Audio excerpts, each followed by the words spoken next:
duda que los reos tienen derechos humanos, pero yo creo que algo que no se ha hecho y ningún procurador lo ha hecho antes, o por lo menos yo no recuerdo, discúlpeme si usted lo hizo y no me acuerdo yo, pero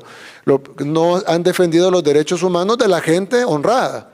Generalmente defienden como que todo el enfoque de derechos humanos internacional o de las ONGs incluso esté enfocado en los derechos de los delincuentes, que tienen derechos. Nadie dice que los delincuentes no tienen derechos, pero ¿por qué el enfoque es siempre en los derechos de los delincuentes? Y la gran mayoría de la gente honrada, nadie le importan sus derechos. En este país pasamos 30 años siendo acribillados, asesinados, renteados, violados, extorsionados, amenazados,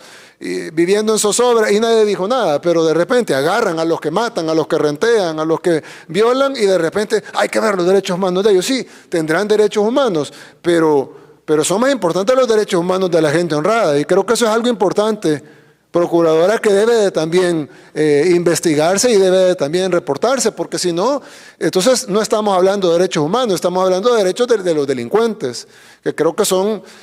dos cosas distintas. Derechos humanos son todos, y los derechos y las personas que no tienen sus derechos restringidos son las personas honradas, porque los otros tienen derechos humanos, pero tienen derechos restringidos. Por ejemplo, no tienen derecho al voto, no tienen derecho a la actividad económica, no tienen derecho a la libertad.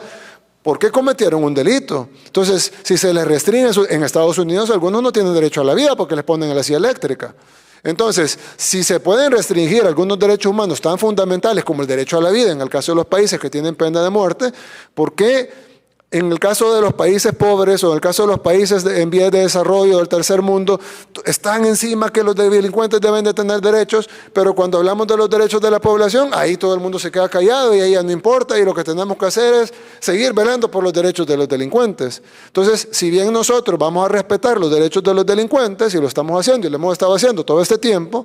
pero nuestra prioridad va a ser los derechos de la población honrada, que son los que no tienen sus derechos restringidos porque no cometieron delito.